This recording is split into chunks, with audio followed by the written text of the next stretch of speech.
It's the Hot Stove presented by the Cup of Mets podcast. I'm Ian Bosniak, joined alongside by Matty DeSantis, as always. And Matt, things are in full swing down in Port St Lucie, and already here with 38 days to go until opening day, we have our first significant injury. But outside of that, how are you? Good, man. It's good to see the boys down in sunny Florida, and we're moving closer and closer to spring, so I love to see that. Hate to see this early injury, but like you said, we'll talk about that in a little while. But yep, next Saturday they'll be playing ball versus the Houston Astros in the first inter squad game. So see how that goes. Yes, sir. Can't wait for that. It's really exciting to see everyone down there. Today was the official reporting date for all position players. Pete Alonso was probably the most notable that reported today. Juan Soto came in yesterday, and we'll touch upon that. But, not saying, I mean, obviously, we're really not happy with this injury. Definitely sucks.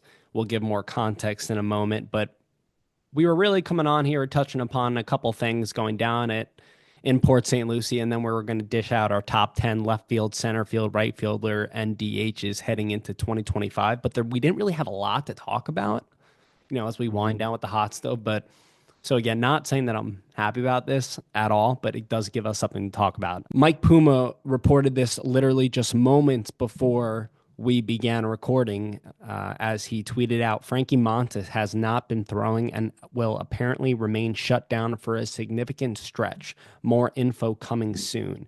He has not followed up with that as of yet. Nobody else has. They have confirmed it. Um, Again, thank God that David Stearns, Steve Cohen went ahead and fortified the pitching depth, but not what you want to see from somebody that you just signed for 17 mil a year. Yep, and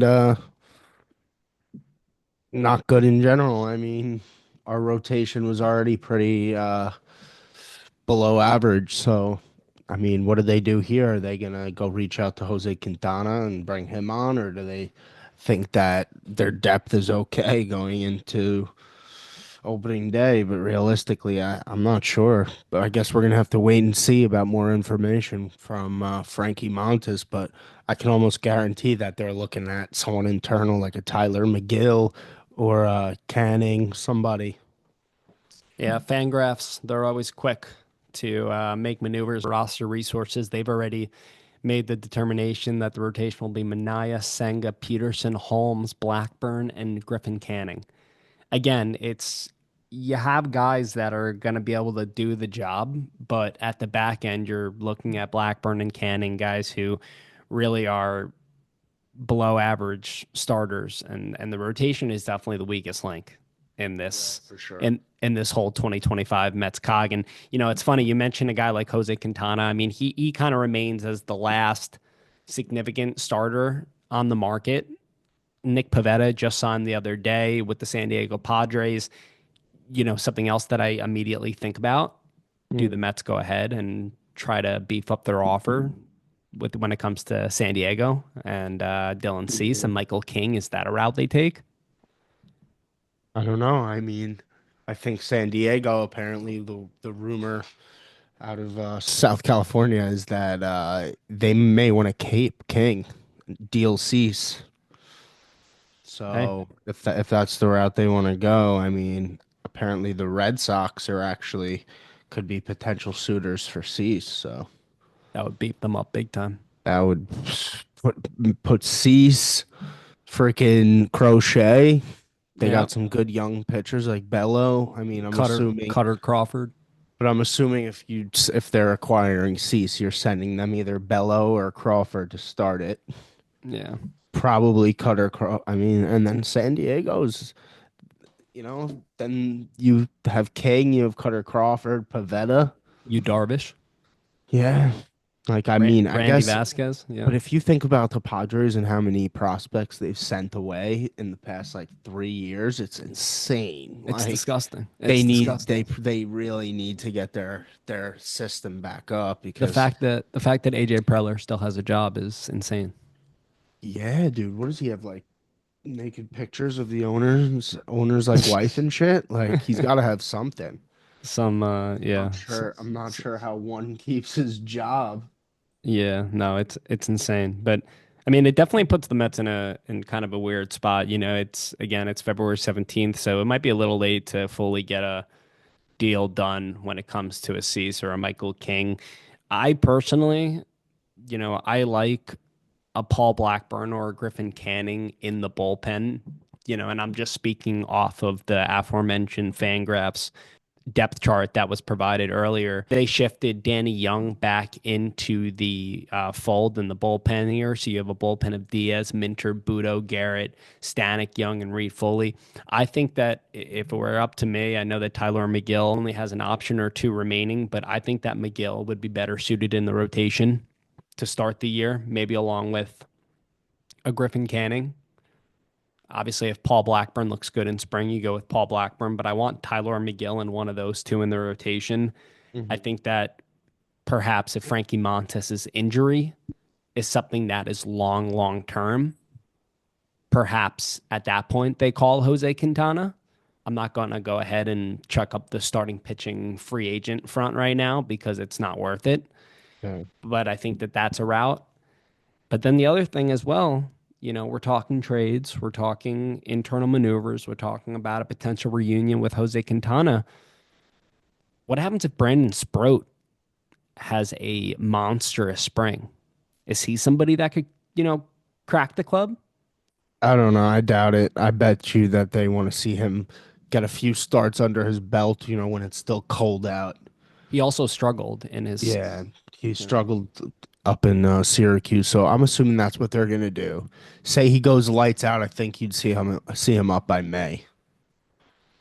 But again, realistically, if we're talking prospects for a second, we need to see big years out of Gilbert, Clifford, uh, stick Chet to the rotation. Stick Williams. to the rotation. I mean, Blade Tidwell. Let's see a Yeah. rebound from Blade Tidwell, freaking Jonah Tong continue what you did last year. He could be on the fast track. I just think right now, when you look, this is why David Stearns went ahead and continued to bring in the Griffin Cannings and, continue to be on the lookout basically for starting pitching because things like this do happen. They do happen early on in the spring.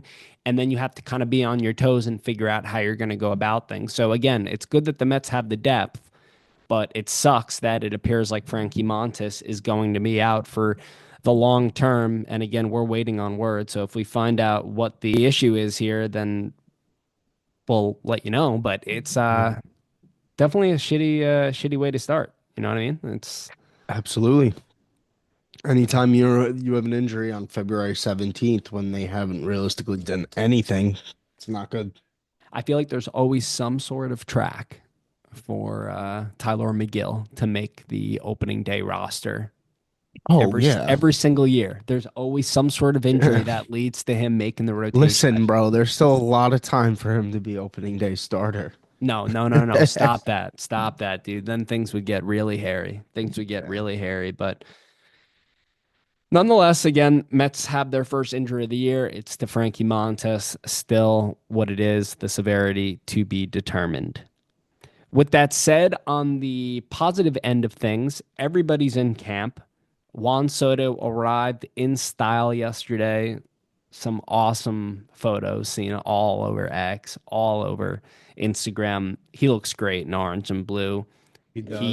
He spoke about during his presser, he spoke about the Mets lineup and the potential that he has. But bottom line is that it's going to take the entire lineup day in and day out to prove that they are, worthy of the status that they're getting or the the acclaim that they're getting. What did you think of just overall what you saw? Another thing that I saw, I just want to mention quickly. Remember how I think it was Evan Longoria said there was going to be like clubhouse turmoil with, the likes of Siri and Winker and Soto, like just some of them. They were all seen yesterday, and that was another thing that I picked up on, and they were all laughing and they had their arms around each other. But what do you think of day one of Juan Soto in orange and blue?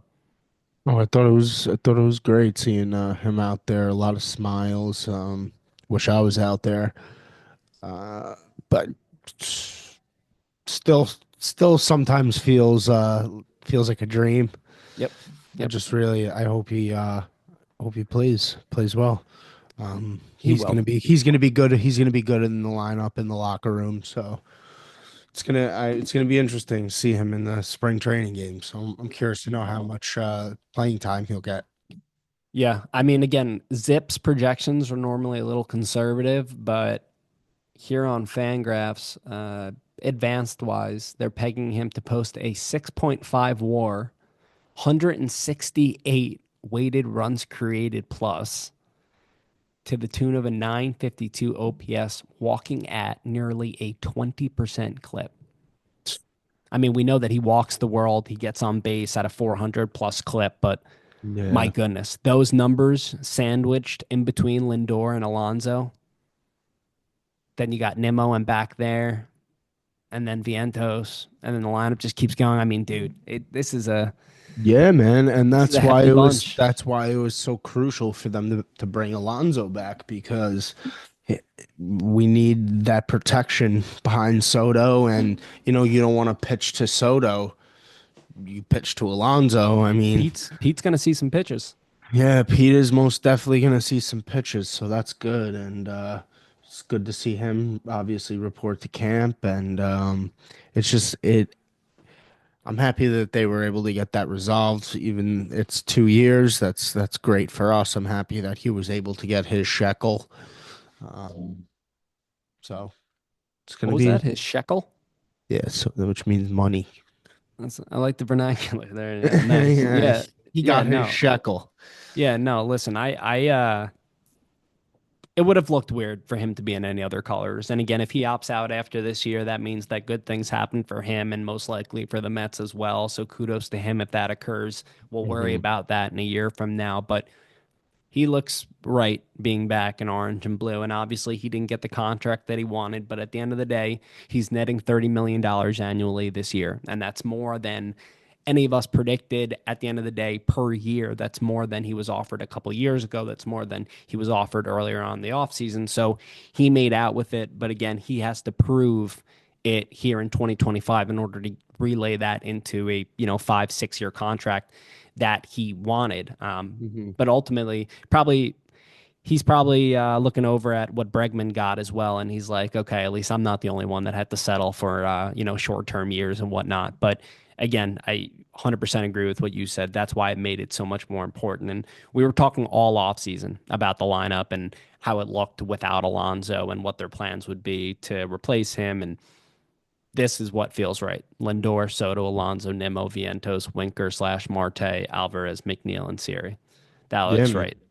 And seeing him pull up to camp, talking about Soto smiles, Pete smiles. I think he's meeting with the media as well today. He was taking some hacks earlier. There were videos. I, I think a big year is in store for Pete Alonso. I think 45 plus home runs, and Hope so, man. I really do. he makes his way back to free agency next year. All right.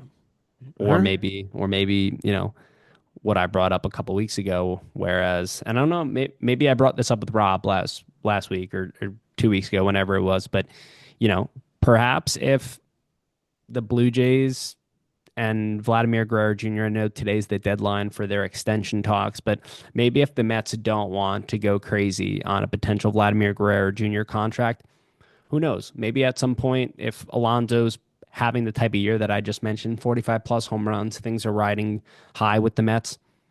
Maybe the Mets say, hey, keep the $24 million for 2026 and we'll tack on 3 or 4 more years as well. You know what I mean? And that'll be your, you know what I mean? So that's another thing that they can do. And, but again, ultimately, he has to prove it. But really nice to see him back in the orange and blue. Uh, Alonso's somebody that many thought perhaps early on in his tenure could have been on track to become a next captain of the Mets.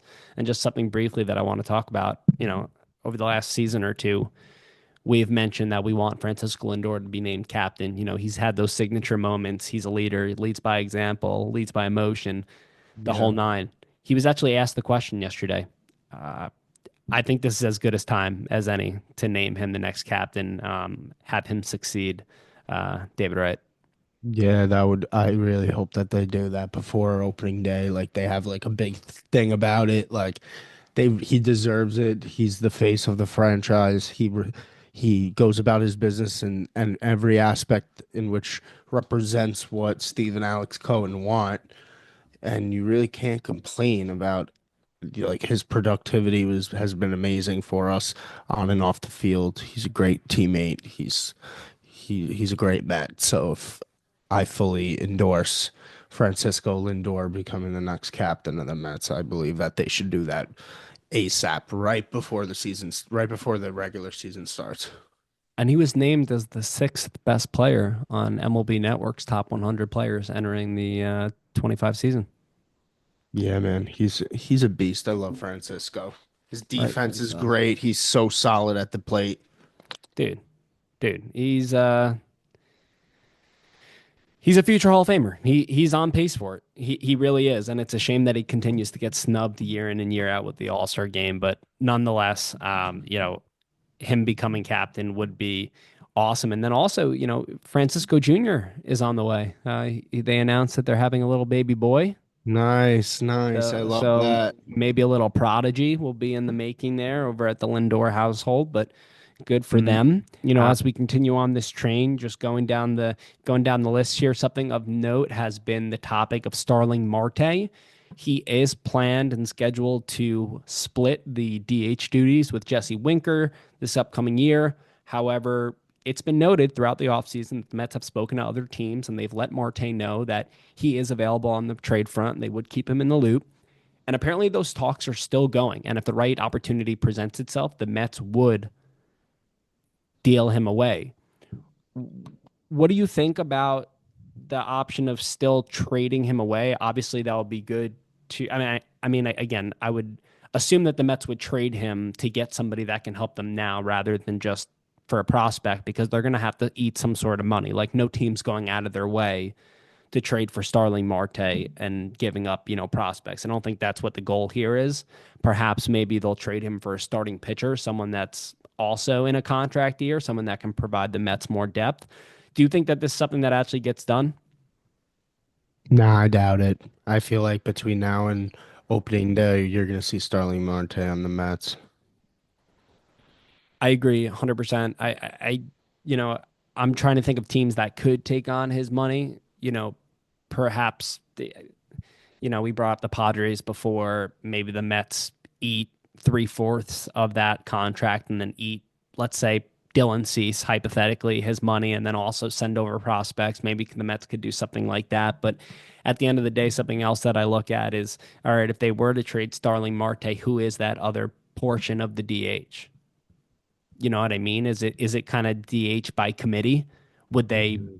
keep Luis Angel Acuna up here in the majors and not have him DH, but move people around in order, like would it be a platoon? Would it just be, you know what I mean? Like there are so many different ways that the Mets could go about things, and I just wonder if that would be an option, something like Luis Angel Acuna, maybe Tyrone Taylor getting more reps. But as we saw last year with Mendoza, he likes to shift guys around. So Yeah. there could be an instance where maybe Vientos is at first, Alonso's DHing, and Acuna's at third, or Vientos is DHing and Acuna's at third. You know what I mean? Like there's multiple things that they could do if they do trade Starling Marte. But just from like a vibe standpoint, I don't really want him to get dealt. You know what I mean? He's in the final year of his contract.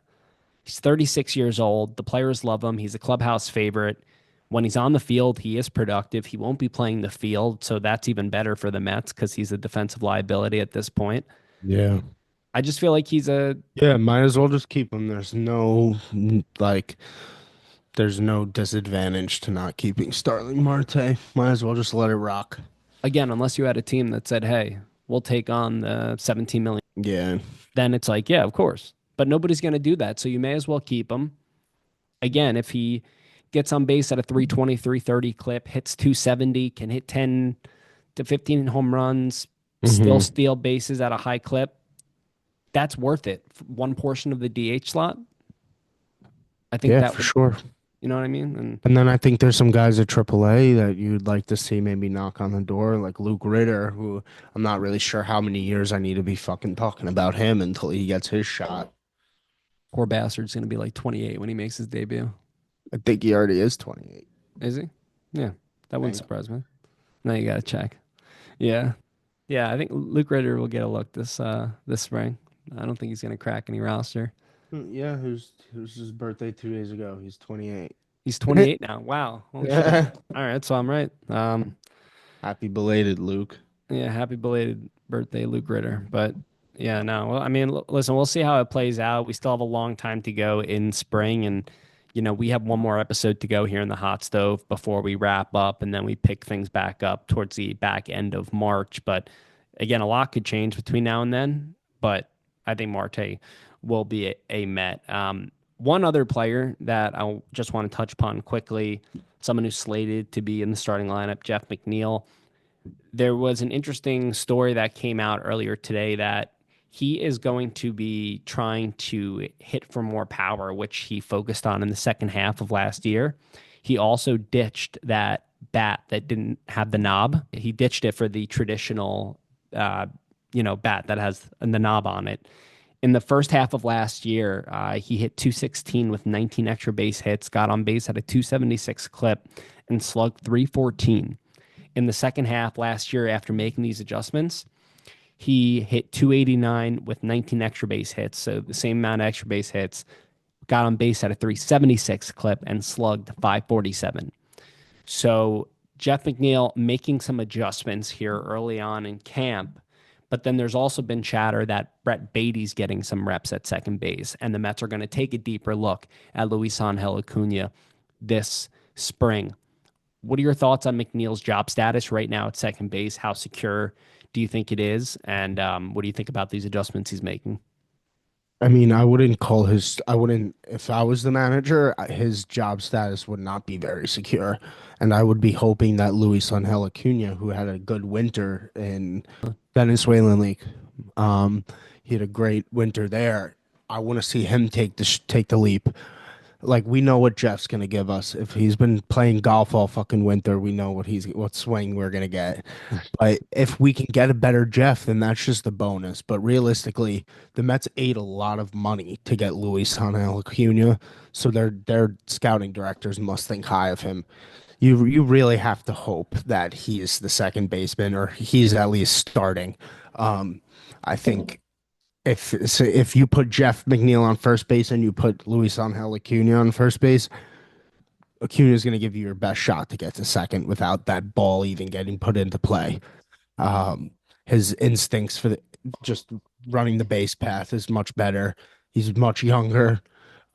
So realistically, I hope that Acuna has a good spring, shows he can get on base, shows that he can take bags. I would love for him to take the job, have Jeff, be the if somebody needs a night off, throw him in left field, put Nimmo at DH, or put Nimmo on the bench for the night if he needs, like I said, if he needs a night off.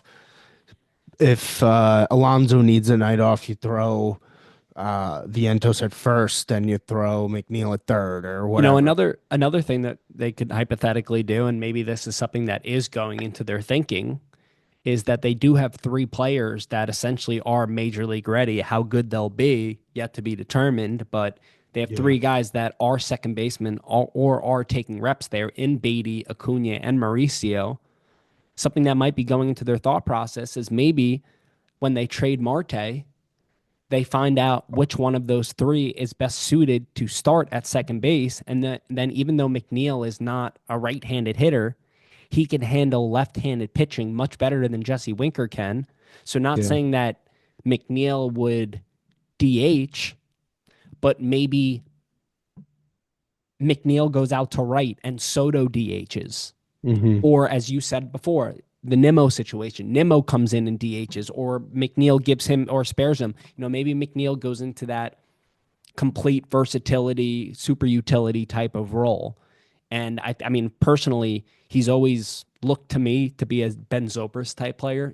Jack of all trades, is a good hitter, but is streaky.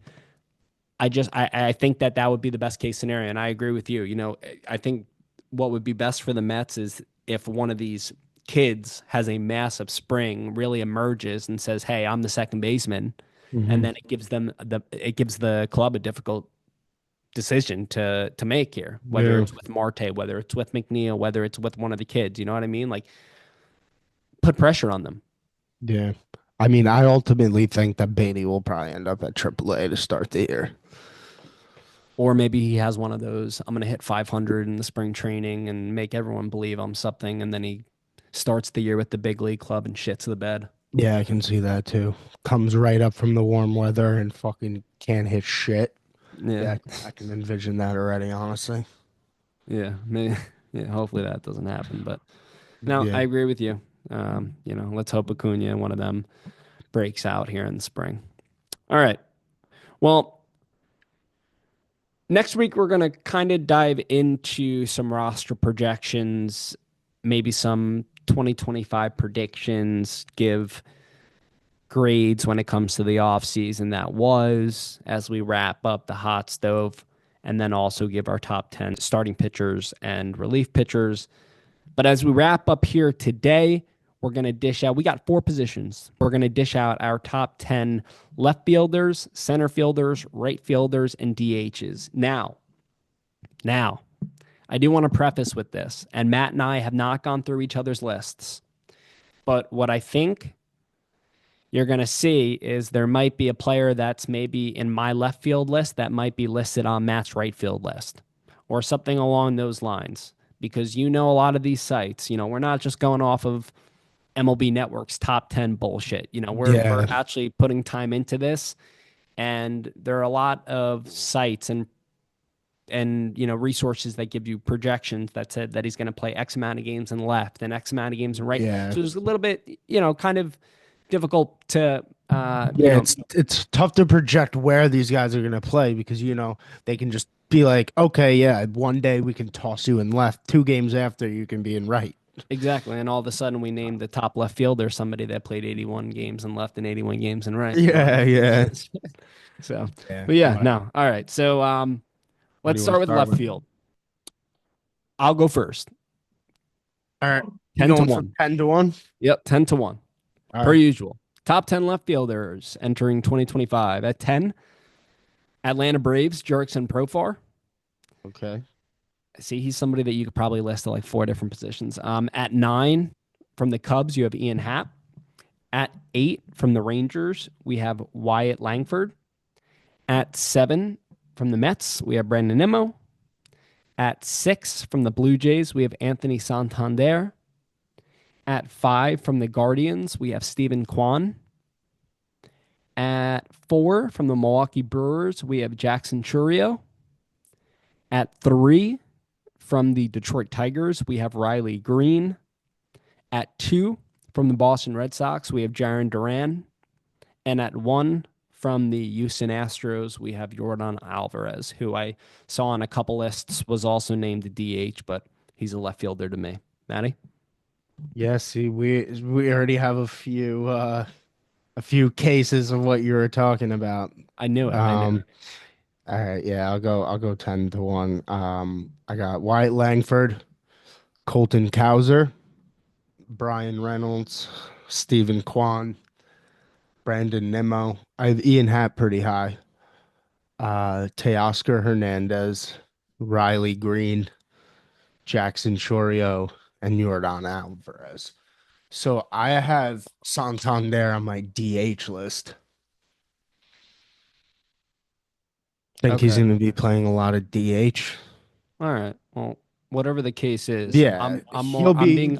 I'm being a little selfish right now because I'm recognizing that I left Brian Reynolds out. So, what I'm going to do is right on the spot, I'm going to remove Jurickson Profar. I'm Mhm. going to move Wyatt Langford to 10, keep Ian Happ at 9, and then plug Brian Reynolds in at 8. Yeah, that sounds good. You heard it here first, folks. All right, Maddie, center field. All right, 10 to 1. 10, I got Brandon Marsh. 9, Fuck him. Jung Ho Lee. Eight, Luis Robert. Seven, Byron Buxton. Six, Dalton Varsho. Five, I have Jaron Duran. I thought that he was center field, but totally forgot that he Rafaela is pretty much center field. But they do a lot of mix and match in Boston, so especially their outfield. I feel like he plays a different spot each night, Yeah, we'll give you a depending on the pass. pitcher. Four, I put Trout. Three, I put Money Mike Harris. Two, I put Jackson Merrill, and one, I put J Rod. Okay, yeah, our front four are pretty similar. At 10 from the Orioles, I have Cedric Mullins. At 9, Dodgers, Tommy Edman. At 8, Jung Ho Lee. At 7 from the New York Yankees, I have Cody Bellinger. I think he's going to bounce back with that little tiny little league right field porch at Yankee Stadium. Yeah, At 6, I love this kid from the Colorado Rockies, Brenton Doyle. Amazing in the field, hits with some authority, really good ball player. At yeah. 5, I have Byron Buxton. Guy just can't stay healthy. Another guy that can't stay healthy here at 4, Mike Trout. At 3, Money Mike. 2, Jackson Merrill. And at 1, Julio Rodriguez. I'm expecting All big right. things So from yeah, J our, Rod. our top four were the same. Yeah, we're the same. Yeah. And there haven't been that many differences in terms of like positional. I think we're going to see it here because some right fielders were listed as left fielders and vice versa. Yeah. I'll go first if you don't mind. Okay. Yeah, go for it. I'll take the reins. At 10, I have George Springer from the Toronto Blue Jays. I'm expecting a bounce back. 9 from the Athletics, Lawrence Butler. Love the kid. At 8, I have someone that you listed as a left fielder. I have Colton Cowser from the Orioles. At 7 from the LA Dodgers, I have Teoscar Hernandez. At 6 from the Diamondbacks, I have Corbin Carroll. At 5 from the Padres, I have Fernando Tatis Jr. At 4 from the Cubs, I have Kyle Tucker. At 3, again, I'm backing on him being healthy. At 3 from the Braves, I have Ronald Acuna Jr. At 2 from your very own New York Mets, Juan Soto. He would be number 1 if Judge didn't make the positional change. Aaron Judge is your number 1 right fielder. All right. All right. So we got our tops are pretty similar again on this one. 10, I have Kerry Carpenter, who you listed before. Nine, Adolis Garcia from Texas. Okay. Eight is where I put Santander. I put him in right field. Uh, Lawrence Butler. He's solid. I'm really if he I bet you I he has just picked another up I good. just picked up two beautiful rookie parallels of him. Oh, Talking baseball cards here, but yeah. yeah, nice dude. After before now I have Corbin Carroll. Five, I have Acuna. That would go up big time if he's healthy. Four, Tatis. Three, Kyle Tucker. Two, our very own Juan Soto, and one, Aaron Judge. There it is. Outfielder's done. And we have officially have 3 more positions. Gonna kick the DHs off right now. And then as we mentioned before, next week to wrap things up this winter, we're gonna do starters and relievers. But my top 10 DHs at 10 from the New York Yankees, Giancarlo Stanton. I tried to go with more traditional DHs rather than guys that are just going to tiptoe into Yeah. the slot. So Stanton at 10, 9 from the Boston Red Sox, Masataka Yoshida. At 8 from the Brewers, Christian Yelich. At 7, somebody that you put in right field, I have him listed. He's going to DH a lot. He's also going to play the outfield a lot. 7, Kerry Carpenter from the Detroit Tigers. At 6, Kyle Schwarber, who apparently also wants to stay in Philly long term. 5, Salvador Perez. I think you, Rob, myself, we all excluded him from the catchers. We're listing him as a DH. He's at Mhm. number 5. At 4, I think he's going to have a huge year for the Cubs. Seiya Suzuki. At 3, from the Okamento A's, Brent Rooker. At 2, from the Braves, I am Ozuna, Marcelo Ozuna. And at number 1, no shit, Shohei Ohtani. Yeah. All right. So once again, we're somewhat similar. So No at shit, 10, Shohei. at 10, I have Jock Peterson, who's been pretty solid. See, I just want to say one thing. I would put Jock Peterson at number 1 if it was like DHs versus right-handed pitching. Yeah, for He's sure. so lopsided. He's so good against right-hand pitching. It's ridiculous, Hmm. but can't hit, can't really do anything else. Like doesn't provide anything Yeah, else. I hear you.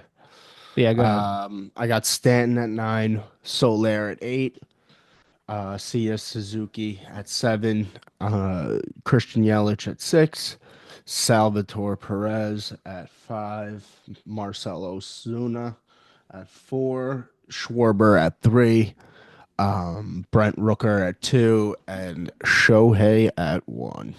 Yep. Brent Rooker would be number one too if Yeah, like I social love I media love Brent usage. Rooker. Yeah, if social media usage was involved there, Brent Rooker would be number one. He's so Hmm. great on Twitter.